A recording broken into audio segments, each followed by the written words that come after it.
नमस्कार, मैं अंकुर चावला और आप देख रहे हैं हिंदुत्व मेरी पहचान यूट्यूब चैनल। हमारे साथ हैं महामंडलेश्वर यति नरसिंहानंद गिरी महाराज जी के शिष्य डॉक्टर यति निर्भयानंद गिरी महाराज जी। हर हर महादेव स्वामी जी। हर हर महादेव, हर हर महादेव। जय हो आप। स्वामी जी, अभी लोकसभा चुनावों के नतीजे आए हैं, आपने देखा होगा, और सरकार बनाने को लेकर संघर्ष चल रहा है। वाराणसी की सीट से मोदी जी 1,52,000 वोटों के अंतर से जीते हैं। जिस प्रकार से चुनावों के नतीजे आए हैं और भाजपा अपने सहयोगी गुटों के साथ में 292 सीट लगभग लाने में कामयाब हुई है और अकेले के दम पर लगभग 240 सीट भाजपा लेकर आई है। विपक्ष कह रहा है कि बीजेपी अल्पमत में है और मोदी जी को इस्तीफा देकर और अपना बहुमत साबित करना होगा। जिस प्रकार से ये चुनाव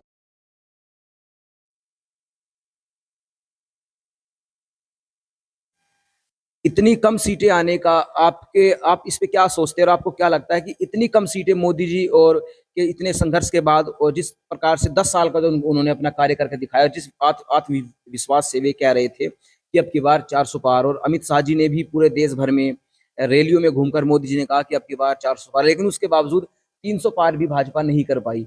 आपको क्या लगता है कि इस प्रकार से भाजपा का जनाधार नीचे आया, उसका मुख्य कारण क्या हो सकता है? मां और महादेव के चरणों में नमन करते हुए, अपने गुरुवर महामंडलेश्वर यति नरसिंहानंद गिरी जी महाराज के चरणों में दंडवत प्रणाम करते हुए, मैं डॉक्टर यति निर्भयानंद गिरी। अंकुर जी, देखिए, वैसे तो ये राजनीति मुद्दा है, हमें सन्यासियों को राजनीति से कुछ लेना नहीं, लेकिन यहाँ हिंदुत्व की बात आती है, जब धर्म की बात आता है तो हमें बोलना पड़ता है। आपको पता है कि जब कोई भी, इसका जो अहंकार है ना, मैं वहीं से शुरू करता हूँ, चाहे वो अमित शाह जी हो, चाहे मोदी जी हो, चाहे उनके सहयोगी चट्टे बट्टे हों, इनका इतना अहंकार बढ़ गया था। अहंकार की एक प्रकाष्ठा होता है, अहंकार बिल्कुल चरम सीमा पर चली गई। तो अहंकार रावण के नहीं रहा, इनके कैसे रहेंगे? आपको पता होगा, जो शुरू में 2014 में जब इलेक्शन लड़े थे तो इन्होंने कहा था कि नमो नमो। अब नमो नमो क्या है कि नमो नाम तो आपको पता भगवान से शुरू होता था, तो नरेंद्र मोदी, बड़ा देखिए फंडा देखिए। फिर इन्हें बोला गंगा माता ने मुझे बुलाया, फिर बोला कि मैं बायोलॉजिकल नहीं हूँ। तो इसका अहंकार इतना था कि अपने आप को अवतार मानने लगे थे। उसके पीछे एक काम और भी है कि वोट इन्हें हिंदुओं के चाहिए, वोट सनातनियों के चाहिए, और इन्होंने जो है ये जो जिहादी मानसिकता के लोग हैं, जो ये जो मलिक्ष लोग हैं, इन लोगों को फायदा देना, चाहे वो आवास हो, चाहे वो आयुष्मान कार्ड हो, चाहे उस्ताद योजना हो। आपने देखा अभी, आप अभी सनातनी हिंदुओं के अगर बच्चे एजुकेशन लोन लेने चले जाए, उन्हें लोन नहीं मिलते। जमीन के कागज रखिए, मकान के कागज रखिए, फिर इतना परसेंटेज की किस्त चुकाते चुकाते मर जाए। लेकिन अभी कोई मुसलमान का बच्चा हो, अगर उन्हें अल्पसंख्यक, जिसको ये कह रहे हैं अल्पसंख्यक है नहीं है, तो उनके लिए क्या है, उस्ताद योजना चला दिया। अनपढ़ गवार उस्ताद योजना में 20 लाख का लोन इन्हें देते हैं। 20 लाख रुपए के लोन इन्हें, कोई गारंटी नहीं है, किसी चीज की गारंटी नहीं चाहिए, ठीक है जी, कोई कागज नहीं चाहिए। ये पिछले 10 वर्षों से धीरे धीरे अब सनातनियों के, हिंदुओं की समझ में आने लगी है कि ये वोट तो चाहिए इन्हें हिंदुओं के, और सरकार बननी है हिंदुओं की वोट से, लेकिन सारे जो फायदा है इन मलिक्षों को चाहिए, इन जिहादी मानसिकता को चाहिए, और इन सारा फायदा चाहिए इन्हें। और दूसरा नंबर में एक बात और बताता हूं मैं आपको कि अभी मैं कल के बारे में बात बता रहा हूँ, थोड़ी सी सीट कम क्या आ गई, बौखला आ गई मोदी जी। आपने जिंदगी में पहली बार देखा कि जैकेट, उनका जैकेट बड़ा नामी था, मोदी जैकेट, भगवा रंग का जैकेट था, कल हरे रंग के जैकेट पहन लिया एकदम। क्या दर्शाना चाहते हैं कि मैं सेकुलर हूँ, मैं मुसलमानों से दूर नहीं, अपने भाइयों, पासवानदा मुसलमान मेरे भाई हैं, भतीजे हैं, जो भी है, रिश्तेदार है। तो ये इनकी जो सबसे जो मेन मुद्दा रहा, ये अहंकार का रहा है। अहंकार चरम सीमा पर चल गया। अहंकार जब बढ़ेगा तो अहंकार का तो कारण पता ही है आपको, फिर पतन तो होना ही होना है। तो ये था अहंकार। हिंदुओं को इन्होंने अपना बंधुआ मजदूर समझ रखा था। इस बार हिंदू वोट डालने नहीं गए, जब हिंदू वोट डालने नहीं गए तो सीटें घट गई, सीधी सी बात है। अच्छा स्वामी जी, अयोध्या की सीट भी भाजपा हारी है और अयोध्या की सीट को लेकर जो भाजपा के कार्यकर्ता है और बीजेपी आईटी सेल है, वो सीधे सीधे हिंदुओं को ही उसने दोषी ठहराना शुरू कर दिया है। तो हिंदुओं को दोषी, आईटी सेल बीजेपी का हिंदुओं को दोषी ठहरा रहे हैं, तो मुसलमान के वोट से जीत लेते ना, मुसलमान से भाईजान के वोट ले लेते ही। आईटी सेल वाले तो उनके चमचे हैं ना, पिल्ले हैं उनके, तो वो तो ऐसे बोलते रहते हैं। अयोध्या की बात कर रहा हूं मैं, पहले आपको पूरे उत्तर प्रदेश की बात करता हूँ। उत्तर प्रदेश में हमारे संत शिरोमणि आदित्यनाथ योगी जी यहाँ से हमारे संत हैं, और यहाँ से मुख्यमंत्री, और उत्तर प्रदेश का व्यवस्था और राज्यों से आपको बेहतर दिखेगा। हम लोग अभी उत्तर प्रदेश में ही बैठे हुए हैं। आपको हम बताना चाह रहे हैं कि जिन जिन सीटों पर योगी जी ने मना किया था कि यहाँ टिकट बदलना है, व्यक्ति को बदल के टिकट देना है, एक नहीं सुना योगी जी। इसमें अमित शाह जी, मोदी जी, ये लोग एक नहीं सुने और अपनी दिमाग चलाया, है ना, क्योंकि बिजनेसमैन वाला दिमाग चलाते हैं। नहीं है, अरे भैया इस राज्य का मुख्यमंत्री कौन है? योगी जी। योगी जी को अच्छी तरह से पता है कि हमारे राज्य में क्या चल रहा है, हमें क्या करना क्या नहीं करना। तुम वहां बैठे बैठे अपना दिमाग लगा लेते हो। 31 सीट पर योगी जी ने साफ मना किया था कि इन लोगों को टिकट मत दो, टिकट बदल दो इनकी, ठीक है, नहीं बदला, एक नहीं सुना और योगी जी के राय नहीं लिया। उस 31 में से 29 के 29 सीट हारे हैं ये। 31 में सिर्फ 2 सीटें गोरखपुर और 1 सीट और है, उसको छोड़ के गोरखपुर में तो खैर हारना ही नहीं था, योगी जी का क्षेत्र है। तो 29 के 29, 31 में से 29 सीट हारे हैं ये। इनके अपने मुंह के जो ये अहंकार था वो खत्म हुआ है। दूसरा एक कारण और है, केशव प्रसाद मौर्य जी पिछले विधानसभा चुनाव में अपनी सीट से हार चुके थे, उन्हें जबरदस्ती उप मुख्यमंत्री बना दिया गया। अब उप मुख्यमंत्री को प्रशासन कर रहे ना, उसके मीटिंग में जा रहे कुछ। इस बार जो टिकट दिया गया उनके कहने पर दिया गया टिकट। जो व्यक्ति अपना सीट नहीं बचा पा रहा वो व्यक्ति को तुम उप मुख्यमंत्री बना दिए। उप मुख्यमंत्री बन गया तो कोई बात नहीं, उनके कहने पर तुम सीट की बंटवारा कर रहे हो, अपने मुंह के तो खाना ही था। आप देखिए अयोध्या की सीट पर आते हैं। अयोध्या में इतना बड़ा भगवान श्री रामलला के मंदिर बनाया, यहाँ पर पूरे विश्व में नाम चल रहा है, ठीक है। इन्होंने क्या करा, वहां के लोगों से, जो वहां के अन्नदाता है, जो वहां के किसान है, वहां के, उनकी जमीन कौड़ियों के भाव में लिया। ये जमीन ही हकीकत बता रही, कौड़ियों के भाव में वहां से जमीन लिया इन्होंने। किस नाम पर लिया? भगवान श्री रामलला के कॉरिडोर बनेंगे, ये बनेंगे, रोड बनेंगे, विकसित होगा, विकसित भारत, सबका साथ सबका विकास, समझे नहीं। वहां के जमीन कौड़ियों के भाव में लिए और बिजनेसमैनों को बेच दिया। बिजनेसमैन वहां पर अपने होटल, अपने दुनिया भर के बिजनेस का अड़ंगा बना रहे। और वहां से आज देखिए, अयोध्या धर्म नगरी रहा शुरू से, भगवान रामलला के जन्मभूमि। अयोध्या में इतने पुराने पुराने मठ थे, मंदिर थे यहाँ पुराने। एक मंदिर ऐसा भी है, आपने सुना भी होगा, चर्चा में वीडियो भी है, मैं दे भी सकता हूँ, कि भगवान प्रभु राम के पिताजी राजा दशरथ जी उस मंदिर पर पुत्र के प्राप्ति के लिए जी वहां पर पूजा करने आते थे।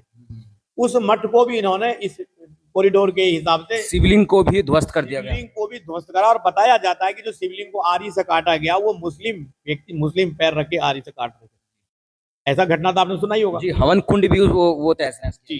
तो वहां पर जो आपने सैकड़ों के हिसाब से जो इतने पुराने पुराने लोग अपने जो है पुरानी विरासत को दिखाते हैं कि यहाँ पर मेरे पिताजी ने पूजा किया था, यहाँ पर ये हुआ था, उनको इन्होंने क्या करा, धर्म स्थल को आप धर्म स्थल रहने दीजिए।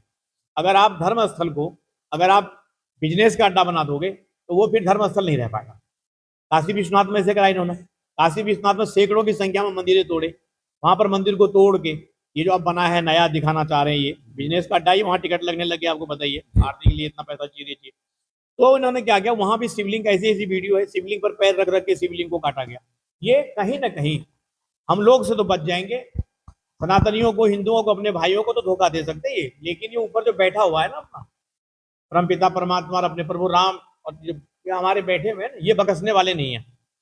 तो इन्होंने बिल्कुल अयोध्या में जो हारने का मैटर था, अयोध्या में यही मैटर था। अयोध्या, देखिए आप एक बार बताओ, अयोध्या ये कहते हैं कि सबका साथ सबका विकास, मैं कह रहा हूँ कि सबका विश्वास, ठीक है। इन्होंने सबका विश्वास जीत लिया जी। आपने जी मलिक छो का विश्वास भी जीत लिया, तो मैं मलिक ने फिर आपको वोट क्यों नहीं दिया? इन्होंने खूब अफवाह फैलाई कि मुस्लिम महिलाएं हमें धड़ के वोट दे रही है। एक वोट दिया हो, एक वोट चूहे के पूछ के टुकड़ा के बराबर भी वोट मिला हो, आप हमें बता दो। अगर अयोध्या के लोग इन लोगों से खुश होते, अयोध्या के नागरिक इनसे खुश होते, या वहां एकदम से विकास हुआ, वहां खुश होते, तो अयोध्या वाले इन्हें वोट नहीं देते क्या? देखिए इन्होंने ये समझा कि मुस्लिम समाज को जो है मक्खन लगाओ, और हिंदू तो हमारा बंधुआ मजदूर है ही, सनातनी हिंदू तो हमारा बंधुआ मजदूर है ही, चाहे ताली बजवा लो, चाहे थाली बजवा लो, चाहे कुछ भी करवा लो, तो ये तो हमारा बंधुआ मजदूर है, ये तो कहीं जाना नहीं है। तो एक काम करो, मुस्लिम भाईचारा कमेटी में मुस्लिम भाइयों को अपना मक्खन लगाओ। अरे मैं सीधा अमित शाह जी से, मोदी जी से ये कहना चाहता हूँ, अभी तो कुछ भी नहीं हुआ है। आपकी जादू चल रहा था ना कि मैं अवतार हूँ बायोलॉजिकल, नहीं, वो सब खत्म होने जा रहा है। एक संत होने के नाते में, अगर ये भगवा पहन रखा मैंने, ये अग्नि वस्त्र है, अगर मैं इसे पहन के सत्य नहीं बोलूंगा तो कौन बोलेगा, है ना। इनके जो अहंकार है ना, अहंकार ले गया। और देखिए, जो अपने भाई बंधुओं से गद्दारी करता है उसे नरक में भी जगह नहीं मिलता है। इन्हें हिंदुओं को वोट लेके हिंदुओं के साथ विश्वासघात, और उनके साथ क्या कहता, सबका विकास, सबका विश्वास, सबका साथ, उनका विश्वास जीतने में लग रहे हो। जिनकी वोट से बने उनके नहीं, उनके विश्वास जीत रहे हो। आपको एक वोट दिया, आप देखिए अभी उस गांव का नाम बता रहे, एक भी मुस्लिम ने वोट दिया हो तो बताओ। जी, रामपुर के एक बूथ की बात है ठीक है। जहां पर 2322 वोट थी। 23 टोटल हिंदुओं ने वोट किया, एक मुसलमानों ने वोट नहीं किया, बल्कि उस सीट पर 543 मकान पीएम आवास योजना के तहत मुसलमानों को दिए गए जी, थे। मैं तो कह रहा हूँ कि उसे आप देखो उनके डीएनए में, शायद आप तो डीएनए भी एक बताने लग गए हैं, मोहम्मद भागवत जी जो भी है।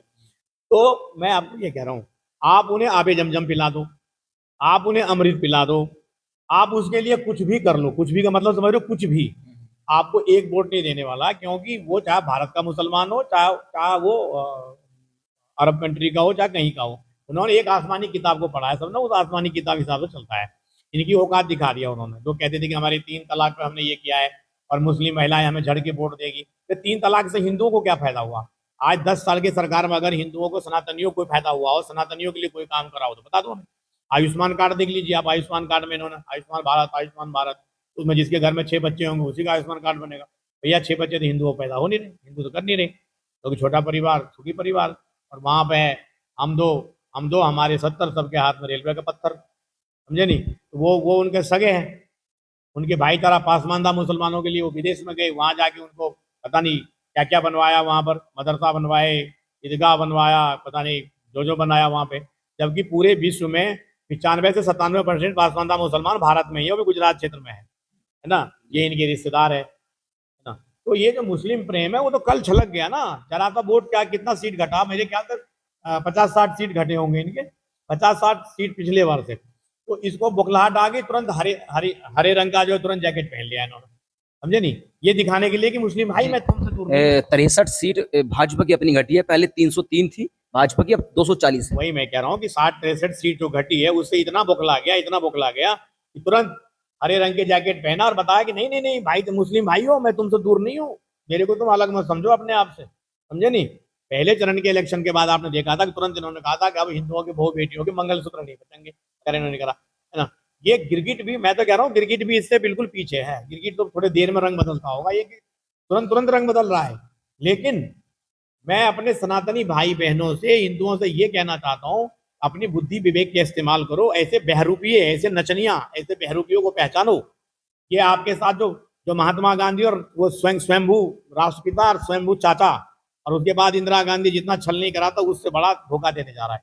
और मैं अंकुर जी एक चीज याद दिलवा दूं, पिछले 27-28 वर्षों से हमारे गुरुवर महामंडलेश्वर यति नरसिंहानंद गिरी जी महाराज जो बात कहते आ रहे हैं, तो हिंदू को पहले लगता था कि ये तो पागल है बाबा, पता नहीं क्या क्या बोलते रहते, लेकिन लोग की समझ में आने लगा। अब भी लोग नहीं जगे, अब भी अंधविश्वास, अंधभक्त बने हुए।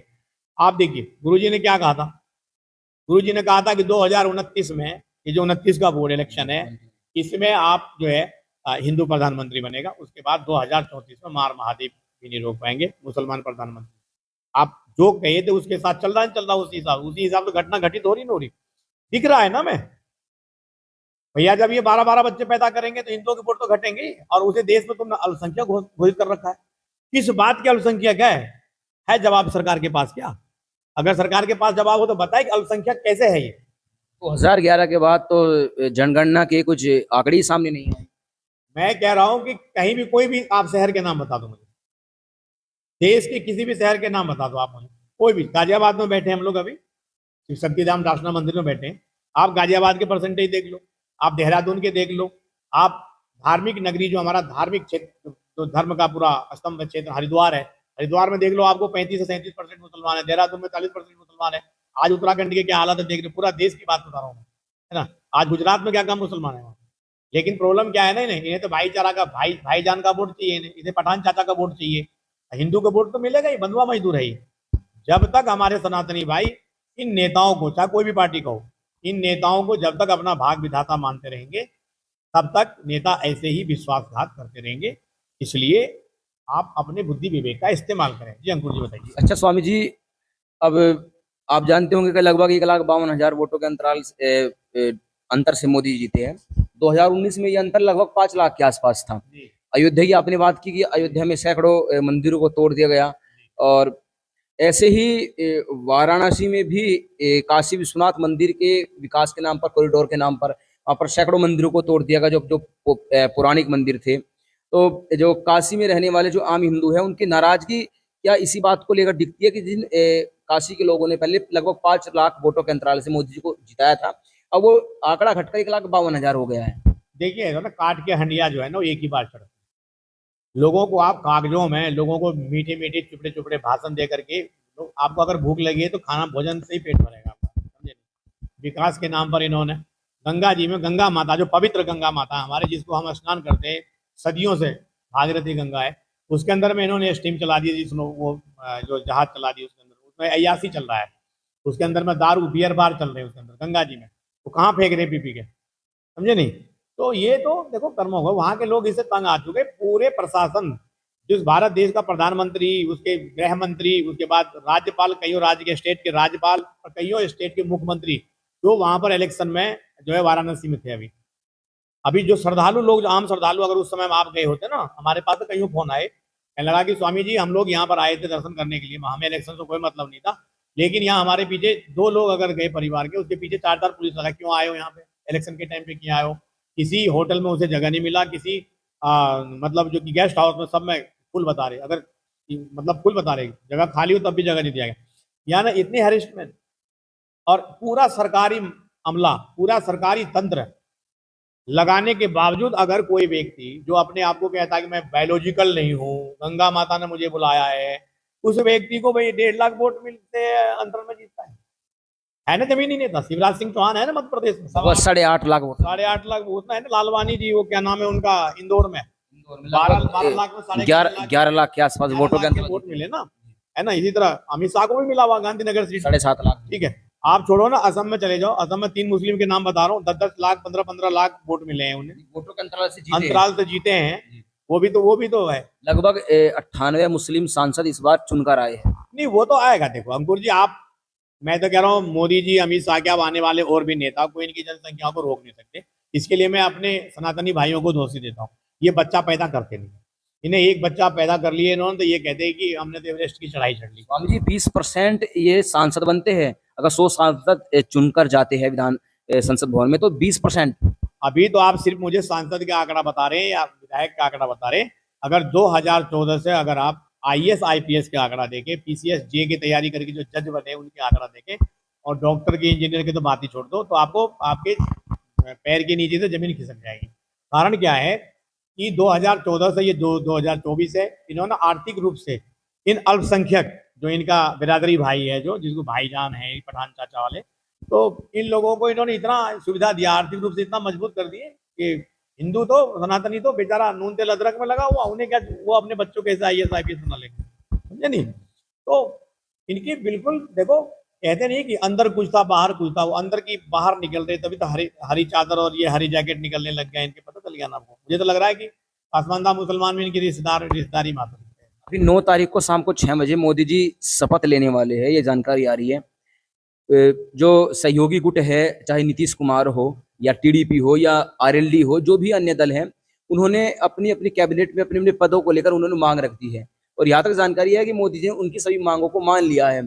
5 साल कैसे चलेगी ये सरकार, क्योंकि मोदी जी का जो राजनीतिक जीवन काल है उसमें आज तक नहीं हुआ कि मोदी जी जब तक सत्ता में रही है, 3 बार मुख्यमंत्री रहे, 2 बार प्रधानमंत्री रहे, अब तीसरी बार प्रधानमंत्री बनने जा रहे हैं, कि मोदी जी बीजेपी से चुनाव लड़े और बीजेपी अल्पमत में आई। पहली बार एक गठबंधन जो बीजेपी अपने दम पर बहुमत नहीं ला पाई। 5 साल की आपको लगता है ये सरकार चल पाई, क्योंकि इसमें नीतीश बाबू है? देखिए बात सुनिए, ये राजनीति वाले क्या है कि आज यहाँ है कल वहाँ है, इनका कुछ पता नहीं, ये बगैर पेंटी के लोटा वाले होते हैं। इन्होंने देखा जहाँ देखी तवा बरात, वहाँ बिताई सारी रात। अब नीतीश कुमार जी है, नीतीश कुमार को पता ही है कितने बार इसके साथ गठबंधन किया, फिर लालू में गए, फिर भालू में गए, फिर यहाँ आ गया, फिर वहाँ आ गया। ये तो सत्ता के लिए काम करते हैं, इन्हें हिंदू से कोई मतलब नहीं है, इन्हें सनातनियों से कोई मतलब नहीं है। अभी उन्हें पता है कि 12 सीट नीतीश कुमार के 12 सीट है, चंद्रबाबू नायडू के 16 सीट है, चिराग पासवान के 5 है, एक वो अरविंद केजरीवाल तो आप बनाया, तो वो हम बनाया, एक पार्टी जीतन राम मांझी जो कुछ महीने के लिए मुख्यमंत्री बना, उनके पास 1 सीट है। वो सब अपने अपने मूंछों में तेल लगा के, देसी घी, RLD के पास, RLD के पास, ये सब अपने अपने मूंछों में एकदम से देसी घी लगा के एकदम बैठा हुआ है कि मुझे तो मजबूरी में मंत्री बनाना पड़ेगा। और इन्हें मोदी जी का, अमित शाह जी की मजबूरी है, इन्हें मंत्री बनाना, जो पद मांगेगा देना पड़ेगा इन्हें। क्यों? अब अपनी तो औकात रही नहीं अब इनकी, तो दूसरे के लिए तो दूसरा तो फायदा उठाएगा इसका। ये कोई बड़ी बात, राजनीति में कोई बड़ी बात नहीं है ये, और ये तो होना ही था, है ना। अभी उसको नहीं बनाएंगे, वो अभी चंद्रबाबू नायडू जी ने कोई स्टेटमेंट दिया कि मैं बाहर से समर्थन दूंगा, तो बाहर से समर्थन का मतलब समझ रहे हो ना, तुम हमारी बात अगर नहीं मानोगे तो हम अपनी खींच लेंगे हाथ अपनी, समझे नहीं। तो इसलिए राजनीतिक वालों का ना तो कोई दुश्मनी होती है ना दोस्ती होती है। ये आज उनको प्लेटफॉर्म से गाली देते हैं, कल मंच पे देंगे गाली बकते हैं, कल अगले दिन देखेंगे तो दोनों बैठ के साथ में गले मिल रहे हैं, दोनों मंत्री बना रहे हैं। आपको मैं बहुत बड़ा उदाहरण दे रहा हूँ इसके लिए, अगर आपको याद होगा तो श्यामा प्रसाद मुखर्जी जी, जिसके नाम से हम बोलते हैं कि सभी लोग बोलते थे कि जहाँ हुए बलिदान मुखर्जी वो कश्मीर हमारा है, जो कश्मीर हमारा है वो सारे का सारा। अटल जी आडवाणी जी 2 सीट कुर्सी में बैठते थे, कईयों साल तपस्या करी एक तरह से पार्लियामेंट में, सरकार बनी।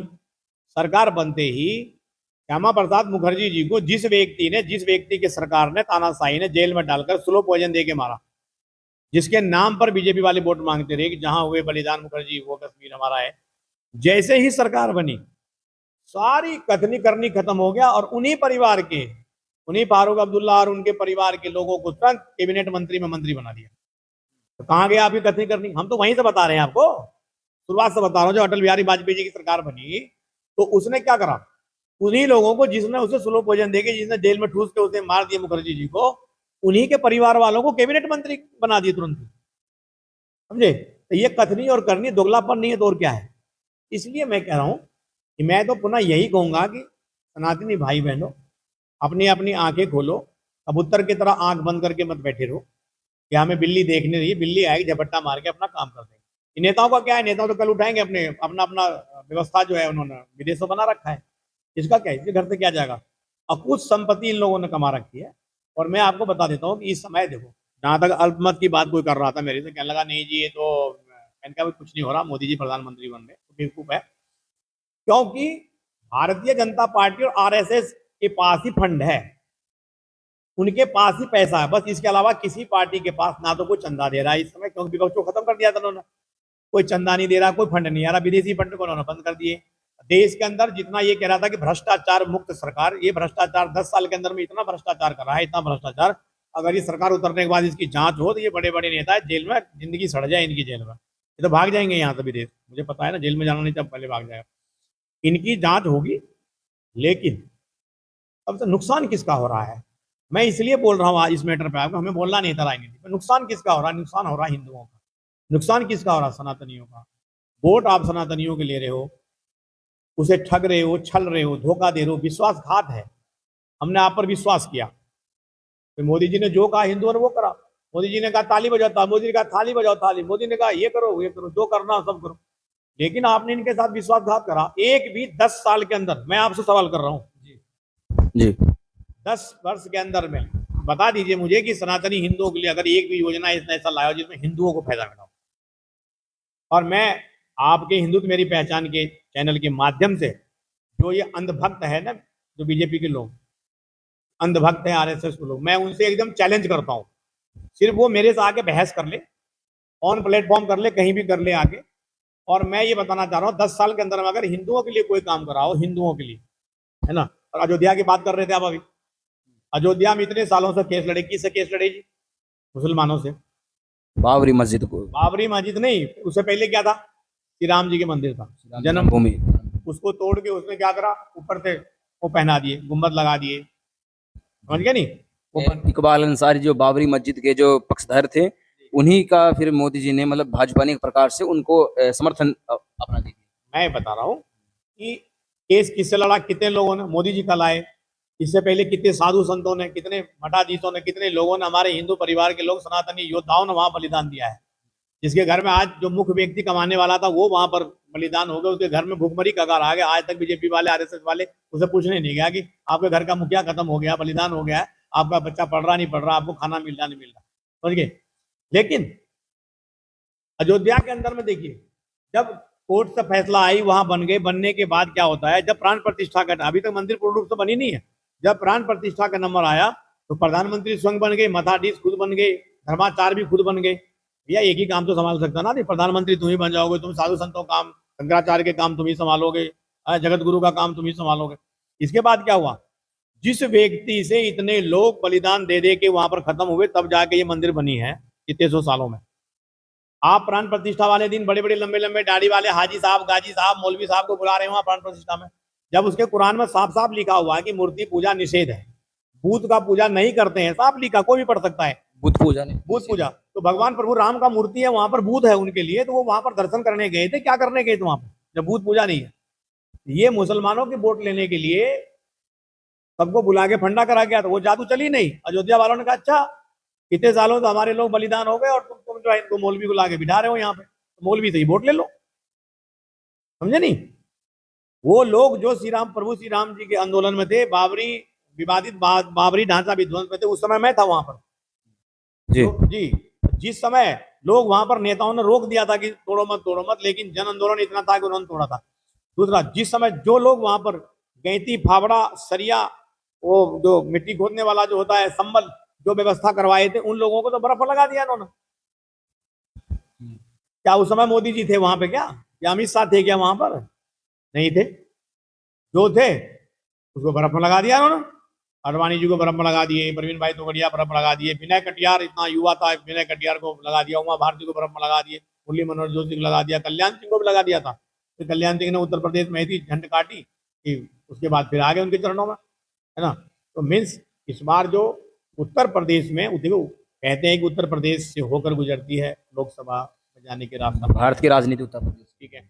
उत्तर प्रदेश में जो ओजस्वी हमारे मुख्यमंत्री हैं योगी आदित्यनाथ जी, उनको बिल्कुल किनारा करके, दरकिनार करके, उनकी सुझाव को बिल्कुल फाड़ दिया, उनके पन्ना को, और अपने हिसाब से टिकट बांट दिए इन्होंने। 31 सीट पर मनाही करे, 29 सीट हार गया।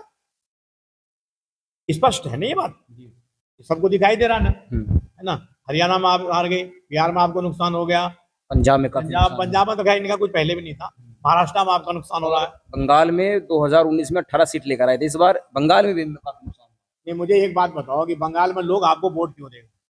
बंगाल में आपको वोट क्यों देगा? जो पिछली बार इलेक्शन में बंगाल में लोगों ने वोट दिया था, मुड़ के ये देखने नहीं गए उनके साथ क्या, उनके बहु बेटियों को बलात्कार हुए, मार मार के पेन में टांग दिए वहां मुसलमानों ने, और वहां लोग 1 करोड़ की कोटी जो है वहां पर 30-30 लाख 20-20 लाख में बेच के भाग रहे वहां से। तो मैं ये कह रहा हूँ कि बंगाल वाले क्यों इनको इसलिए वोट दिया था?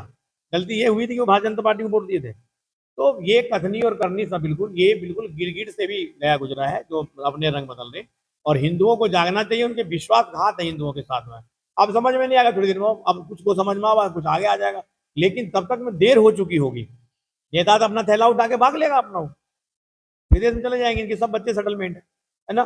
पार्लियामेंट में 1-2-4% ही एमपी होंगे जिसके बिहार नहीं हुआ और अंडुए होंगे, वो उनके तो छोड़ दो, नहीं तो सबके बच्चे विदेश में सेटल है। उनको क्या जरूरत है यहाँ भारत में? तुम मरो, हिंदू मुस्लिम कर दो, कुछ भी करो, मरो, कल मरते हो आज मर जाओ, उन्हें वोट से मतलब है भैया। तो इसलिए हमें भी ज्यादा हो गया है, इसलिए मैं, और कोई सवाल तो नहीं आपका? इसलिए मैं अपने सनातनी भाई बहनों हिंदुओं से ये कहना चाहता हूँ, हिंदुओं आप अपने वेद शास्त्र को पढ़िए, उसमें क्या अंकित है। आप अपने शस्त्र का अनुसंधान करिए, शास्त्र का अध्ययन करिए, बुद्धि विवेक का इस्तेमाल करिए, आपको दिखाई पड़ जाएगा कौन असली है, कौन नकली है, कौन विश्वासघात। अपने शत्रु और मित्र का पहचान करिए। ये लोग बाहर से सुंदर, सड़ा हुआ अंदर है, इसलिए इनको पहचानना बहुत जरूरी है। और नहीं पहचानेंगे तो नेताओं का क्या बिगड़ना? नेता तो 10 गठबंधन करके अपने राज चला रहे, तो राजनीति करने आए हो तो, लेकिन नुकसान तो चारों तरफ से हिंदुओं का हो रहा है ना भाई। अब जी एक मेरा लास्ट और ये बड़ा शॉर्ट मेरा ये प्रश्न है कि क्या आपको लगता है, थोड़ा सा आप इसका जवाब दीजिएगा, कि भाजपा 5 साल गठबंधन के साथ में अल्पमत में सरकार चला पाएगी या नहीं? बिल्कुल चला पाएगी भैया। देखो क्यों नहीं चला पाएगी, इनके पास इतना पैसा है कि ना तो इसका विधायक टूटेगा, ये मंत्री का लॉलीपॉप दे देंगे दूसरे पार्टी वालों को, मंत्री बनने के लिए खींचे खींचे उनके साथ में रहेगा, नहीं देगा तो पैसे दे खरीद लेंगे। इनके पास फंड है, जिसके पास फंड है इसलिए इसके पास घमंड है। शुक्रिया स्वामी जी, बहुत बहुत धन्यवाद। आपने आज राजनीति विषय पर मैं बोलना नहीं चाह रहा था, लेकिन राजनीति विषय हमारे सनातनी हिंदुओं से जुड़ा हुआ है, और ये सरकार हिंदूवादी सरकार कहते हैं। अगर इस तरह के हिंदू हैं ये लोग जो खाली राजनीति के लिए हिंदू है, वोट देने के लिए हिंदू है, तो मैं ऐसा हिंदू नहीं हूँ और मैं ऐसा हिंदू बनना भी नहीं चाहता हूँ, है ना। इसलिए सनातनी भाइयों से हाथ जोड़कर करवत निवेदन है कि बुद्धि और विवेक का इस्तेमाल करें और अपने पराये को पहचानें। जो लोग हमारे शत्रु के साथ हैं वो हमारे शत्रु हैं, जो लोग हमारे साथ है वो हमारे साथ है। मित्र के साथ मित्रता, शत्रु के साथ शत्रुता होनी चाहिए, और वो शत्रु के साथ शत्रु को फायदा पहुंचा रहा है और हमें अपना मित्र दिखावा करके हमें धोखा दे रहा है, तो ऐसा नहीं चलना चाहिए। अपनी बुद्धि विवेक इस्तेमाल करें। मार महादेव आपके सभी दर्शकों को सद्बुद्धि दे, सभी सनातनी भाइयों को सद्बुद्धि दे और मार महादेव आप सबके सात्विक मनोकामना को पूर्ण करे। हर हर महादेव, हर हर महादेव, हर हर महादेव। हर हर महादेव स्वामी जी, हर हर महादेव, हर हर महादेव।